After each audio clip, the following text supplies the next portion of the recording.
Naaresto ng Police Regional Office 6 ang number 6 Provincial Level Most Wanted Person sa isang manhunt operation sa Barangay Poblacion, Bilison, Antique nito lamang ika-10 ng Agosto taong kasalukuyan.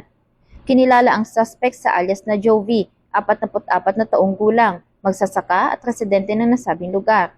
Isinilbi sa kanya ang warrant of arrest kaugnay ng kasong rape na inilabas ng Regional Trial Court Branch 12 sa San Jose, Antique noong ika-17 ng Hulyo taong kasalukuyan na walang inirekomendang piyansa para sa kanyang pansamantalang paglaya.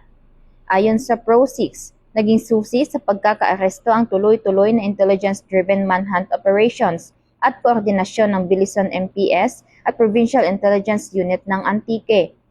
Pinuri naman ni Pro-6 Regional Director, Police Brigadier General Randolph T. Tuanyo ang mga operatiba at binigyang diin ng kahalagahan ng intelligence work at koordinasyon sa pagtugis sa mga wanted person. Kasalukuyang nasa kustudiya ng Bilison MPS ang akusado para sa kaukulang dokumentasyon at disposisyon.